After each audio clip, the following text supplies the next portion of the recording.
அன்பு தமிழ் மக்களே வணக்கம். வேணாட்டில் உள்ள மனந்தாவாடி என்ற ஊரில் வசித்து வரும் முத்தோட்டத்து ஜோஸ் கிரேசி என்ற தம்பதிக்கு பிறந்த ரின்சன் ஜின்சன் என்ற இரட்டையர்கள் 10 வருடங்களுக்கு முன்பு நார்வே நாட்டுக்கு வேலை தேடி சென்றார்கள்.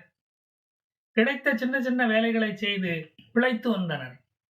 இதில் ரின்சன் MBA பட்டதாரி. அதன் பிறகு ஓஸ்லோ யூனிவர்சிட்டியில் படித்துவிட்டு நார்வேயில் தங்கி வேலையும் பார்த்தார். நார்வே நாட்டு குடியுரிமையும் அவர் வாங்கினார். அவருடைய மனைவி ஒரு நர்ஸாக அங்கே வேலை பார்க்கிறார். இதையா என்கிட்ட வந்து சொல்லிக்கிட்டு இருக்க என்று நீங்கள் கேட்பது எனக்கு புரிகிறது. அவர் ஒரு நல்ல காரியம் பண்ணி இருப்பதாக எல்லா நாட்டு மக்களும் சந்தேகிக்கிறார்கள் அப்படின்னு ஒரு செய்தி வந்தது. அதனால தான் அதை பத்தி உங்ககிட்ட சொல்றேன். அவர் பல்கேரியா நாட்டில் நார்டோ குளோபல் லிமிடெட் என்ற கம்பெனியை நடத்தி வருகிறார். அதன் மூலம் பல எலக்ட்ரானிக் சாதனங்களை அவர் விற்று வருகிறார். லெபனான் நாட்டில் சமீபத்தில் வெடித்த 5000 பேஜர்களை, இந்த வாக்கி டாக்கிகளை இவர்தான் BSI நிறுவனத்துக்கு சப்ளை செய்ததாக சந்தேகப்படுகிறார்கள். யாரு? இந்த நம்ம செய்தி நிறுவனங்கள். வேற யாரும் சந்தேகப்படல. இவருடைய நோர்டோ குளோபல் கம்பெனி வெடிமருந்து நிரப்பிய பேட்டரிகளை பேஜர்களில் பொருத்தியதா என்பதுதான் இப்போதைய கேள்வி. அதை தூண்டியது யார்? அதற்கு துணை போனது யார்? மொசாத்து தான் இதை செய்தது என்றால் அவரை தொடர்பு கொண்டது யார்? இப்படி பல கேள்விகள் எழுதில்ல. கேரளா போலீஸ் இந்த விஷயத்தை அறிந்ததுமே தமிழக போலீஸ் மாதிரி இல்லாம உடனே களத்துல இறங்கியது. முதல் வேலையா மனந்தாவடியில் இருக்கும் அவரது பெற்றோருக்கும் ஜோஸினுடைய டெய்லர் கடைக்கும் பாதுகாப்பு கொடுத்தது. இங்கே உள்ள ஹமாசுகள் அவரை தாக்காம இருக்கணுமே, அதுக்கு தான் அந்த பாதுகாப்பு. ரின்சனை அவரது தந்தையாலும் தொடர்பு கொள்ள முடியவில்லை. 4 நாட்களுக்கு முன்புதான் அவர் போனில் பேசியதாக அவர் சொல்லுகிறார். இப்போது போன் சுவிட்ச் ஆஃப் செய்யப்பட்டுள்ளது. போன வருஷம் நவம்பர்ல தான் கேரளாக்கு வந்து வீட்டுக்கெல்லாம் வந்துட்டு போனாராம். அவர் போனை சுவிட்ச் ஆஃப் செய்தது போன் வெடித்து விடக்கூடாதே என்பதற்காக அல்ல. பேஜர் வெடித்த செய்தி அறிந்ததுமே சுவிட்ச் ஆஃப் பண்ணியிருப்பான் மனுஷன். அது நமக்கு புரிந்து கொள்ளக்கூடிய ஒரு விஷயம் தானே. போன் லைவ்ல இருந்தா அவரை பாராட்டி பலர் போன் போட்டு தொந்தரவு கொடுப்பாங்க. ஏதோ ஹிஸ்புல்லைகளை கொல்ல ஒரு இந்தியனும் உதவியா இருந்திருக்கானே அப்படின்னு நாமளும் பாராட்டலாம்னு நினைச்சா முடியலையே. தைவான்ல உள்ள கோல்டு அப்போலோ கம்பெனி இடையில மாட்டிக்கிட்டு பல விளக்கங்களை கொடுக்க வேண்டியதா இருக்கு. நான் அவனில்லை என்கிறது இப்போது. பல கேள்விகள் நமக்கும் எழுகிறது. நோர்டோ குளோபல் கம்பெனியை ஆரம்பித்தது ரின்சனா மொசாத்தா? அது முதல்ல தெரிஞ்சாகணும். இந்த கன்சைன்மெண்ட் எங்கிருந்து லெபனானுக்கு சென்றது? பல்கேரியாவில் இருந்தா, ஹங்கேரியில் இருந்தா? இப்ப யார் குற்றவாளிகள் என்று தீர்மானிப்பீர்கள்? வாக்கி டாக்கியில் குண்டு வச்சதும் யாரு என்ற கேள்விக்கும் பதில் இல்லை யாரிடமும். பொத்தாம் பொதுவா இஸ்ரேல் மேல பழிய போடுவது தானே இவங்க வழக்கம். ரின்சனின் தம்பி ஜின்சன் நல்ல வேலை கிடைச்சுன்னு லண்டனுக்கு போய் செட்டில் ஆயிட்டாரு. அவரும் அண்ணனை தொடர்பு கொள்ள முடியவில்லை என்று சொல்லுகிறார். ஹமாசுகள் அவரை கடத்தி விட்டார்களோ என்று அவர் பயப்படுவதில் நியாயம் இருக்கத்தானே செய்கிறது.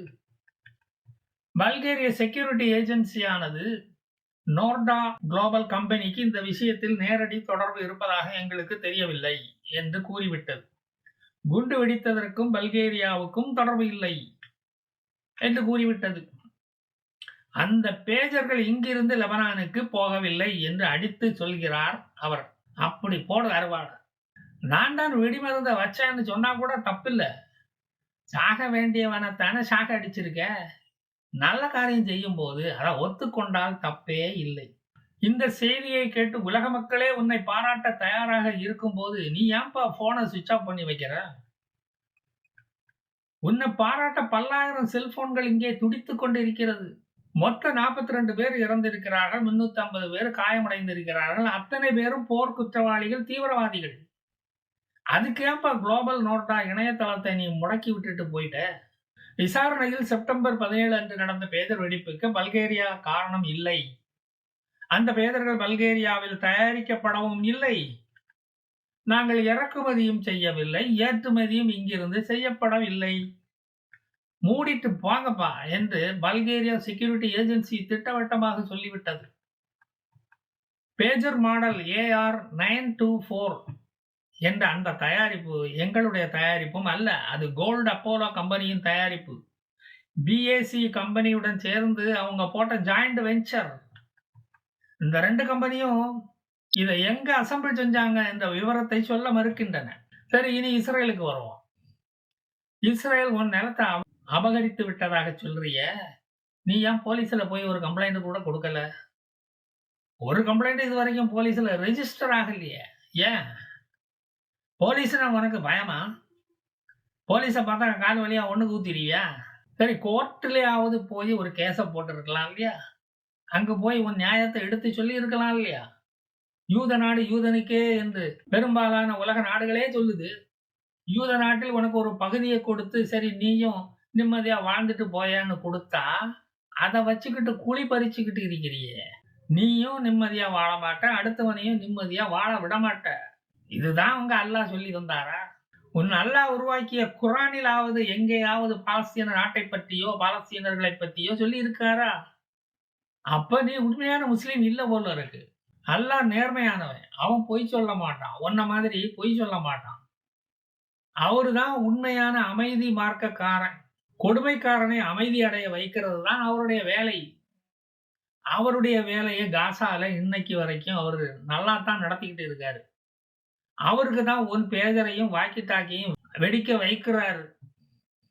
எல்லா அயோக்கியர்களையும் ஒழிக்காம அவர் ஓய மாட்டாரு. அப்பதான் அவர் மதமும் இந்த உலகத்திலே வளரும்.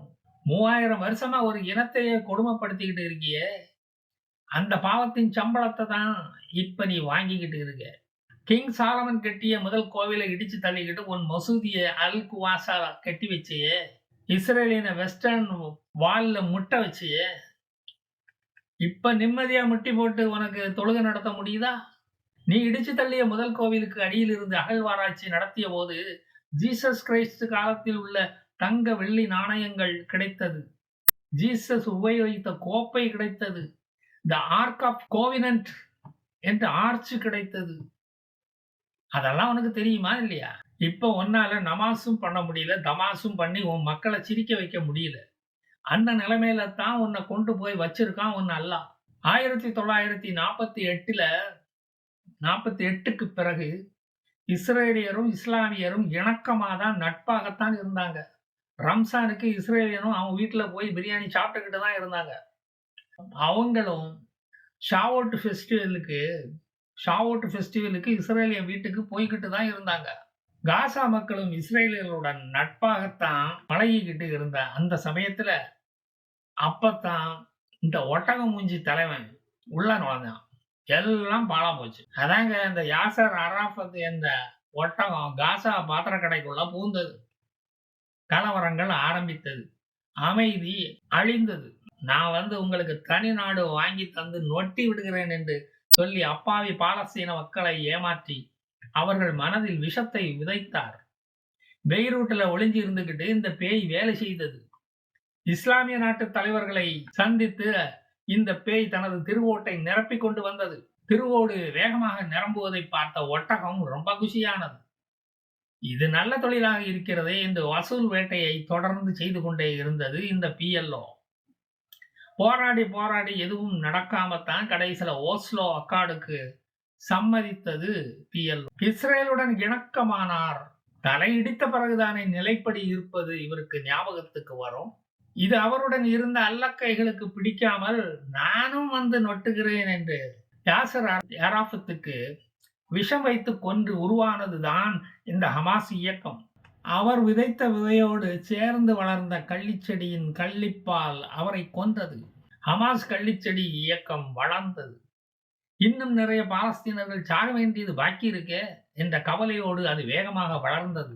பெண்ணடிமைத்தனம், பலதார மனம், கட்டுப்பாடற்ற வாழ்க்கை, கண்டவனையும் சுட்டுக் கொள்ளும் அதிகாரம், போதைப்பொருள் கடத்தல் இவை பலருக்கும் பிடித்து இருந்ததால் பாலஸ்தீனர்களின் வெள்ளை உள்ளங்கள் பச்சையாக்கப்பட்டன. மனித பாசம் போய் பச்சை பாசம் படர்ந்தது.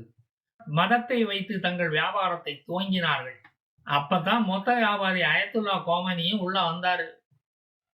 சரக்கு மொத்தத்தையும் நான் சப்ளை பண்றேன்ப்பா, நீ வியாபாரத்தை ஜாம்னு நடத்துன்னு வந்தாரு அவரு. குரான் படித்து நல்லவனா வாழலாம் என்று நினைத்தவர்களிடம் அந்த புத்தகம் பிடுங்கப்பட்டது. AK-47 என்ற புனித நூல் கைகளில் திணிக்கப்பட்டது. விரைவில் மோட்சத்துக்கு செல்லும் வழி காட்டப்பட்டது அவர்களுக்கு. ஹமாஸ், ஹூத்திஸ், ஹிஸ்புல்லாக்கள் என்ற மதகுருமார்கள் அந்த புனித நூலை ஓதிக்கொண்டு ஒரு நாளைக்கு 12 முறை தொழுது கொண்டு இருந்தார்கள். சொர்க்கவாசலுக்கு டிக்கெட் எடுக்க மக்களை கியூவில் நிறுத்தினார்கள். இஸ்ரேலின் எலக்ட்ரானிக் வார் இப்போது தொடங்கிவிட்டது. இனி புதிய புதிய கண்டுபிடிப்புகள் உலகத்துக்கு தெரிய வரும். நான் அவற்றை மீண்டும் வந்து சொல்லுவேன். மீதி கதைகளை அப்புறம் பார்ப்போம். ஜெய் ஹிந்த்.